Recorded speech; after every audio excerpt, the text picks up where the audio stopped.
আলহামদুলিল্লাহ আমার এই বোনটি সদর দৌলতপুর থেকে আমার কাছে ছুটে চলে আসে। আমার এই বোনটি কন্টেন্ট মনিটাইজেশন পাইছে এবং সে কন্টেন্ট মনিটাইজেশন কেন পাইছে জানেন? কারণ তিনি শুনেছে যে ফাহিম কুষ্টিয়া বলেছিল আইফোন 16 প্রো ম্যাক্স দিয়ে, এই যে দেখেন আইফোন 16 প্রো ম্যাক্স দিয়ে যদি ভিডিও করা যায়, ভিডিও ফর ইউতে যাবেই।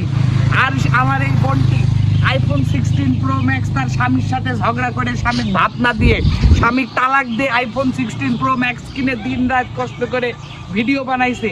এবং ভিডিও কি বানাইছে যে কুষ্টিয়া করে ভেবায় ভিডিও করতে বলিছে। এবং আমার এই বোনটি কুষ্টিয়া নিয়ে ভিডিও করে কিন্তু সে ভাইরাল হয়ে গেছে এবং ফেসবুকে কিন্তু কন্টেন্ট মনিটাইজেশন সে কিন্তু হাসিল করে নিয়েছে।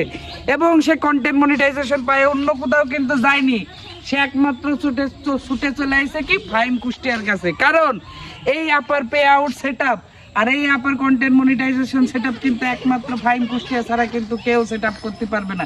আপনার অনুভূতি কি?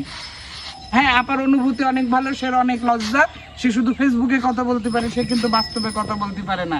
আপনারা আমাদের সাথে থাকুন এবং যে যেখান থেকে দেখছেন ভিডিওটি শেয়ার করে দেন। ধন্যবাদ আপা।